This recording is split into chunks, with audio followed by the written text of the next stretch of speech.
میں اچھا ہمارے ہاں اتنا زیادہ ہمیں اس ملک کے اندر فرقہ واریت اور تناؤ کھچاؤ اور تعصب کے اندر مبتلا کر دیا کہ ہمارے رویے بدلنا شروع ہو گئے.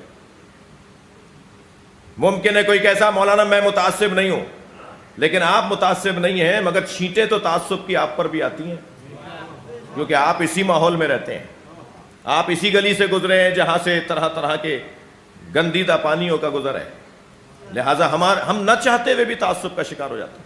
مثلا اگر کوئی بڑی داڑھی والا نظر آئے تو کیونکہ یہ حلیہ معمولاً شیعوں کا نہیں ہوتا، اگرچہ خاص شیعوں کا یہ حلیہ ہے، ہمارے سارے مراجع تقلید کی داڑیاں لمبی ہیں، ہمارے تمام ائمہ کی داڑیاں بڑی تھیں، تمام اصحاب ائمہ کی داڑیاں بڑی تھیں، لیکن کیونکہ عام طور پر تو وہ بڑی داڑھی والا نظر آتا ہے تو فوراً ہمارا ذہن جاتا ہے کہ جی یہ ہم میں سے نہیں ہے.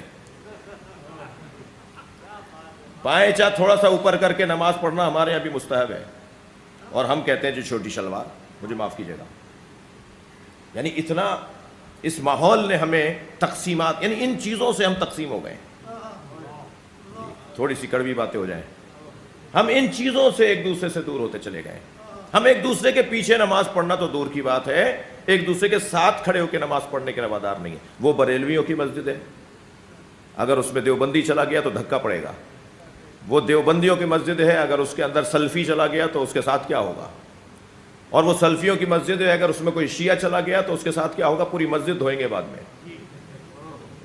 جی بہت عجیب ماحول ہے.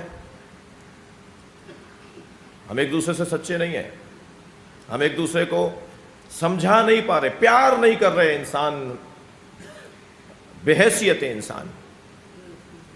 جی اور تھوڑی بہت کبھی کوئی کوشش کرتا ہے تو اس کے ساتھ جو مسائل ہوتے ہیں وہ اسے زیادہ پتہ ہے.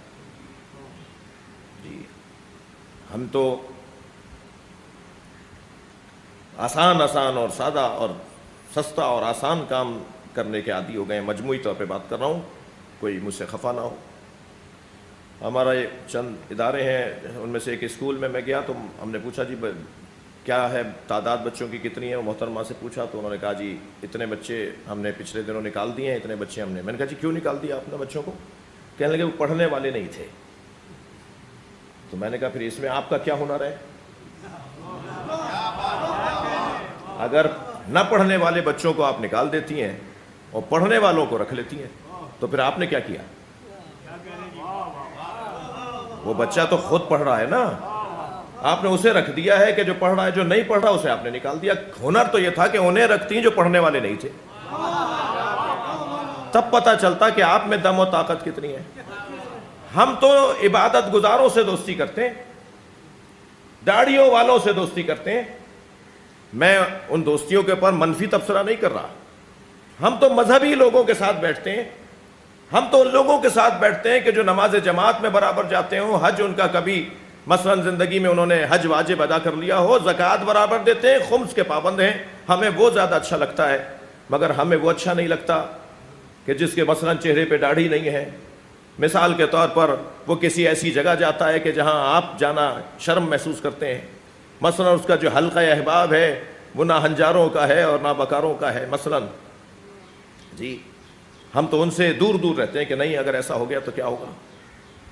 آیت اللہ خمینی کے محافظوں میں 2 محافظوں کی داڑیاں نہیں تھیں، تو کسی مجھ جیسے بندے نے ان سے جرأت کر کے کہہ دیا کہ جی آپ کے تو اتنا بڑا مجتہد مرجع تقلید، اتنا بڑا انقلاب اور دین اور اسلام اور کردار اور عمل کی باتیں کرنے والی شخصیت، اور جس نے عملی طور پہ اسلام کو نشاط ثانیہ اس صدی میں دیا ہو، اس کے برابر میں کھڑے ہوئے کہ داڑھی نہیں ہے.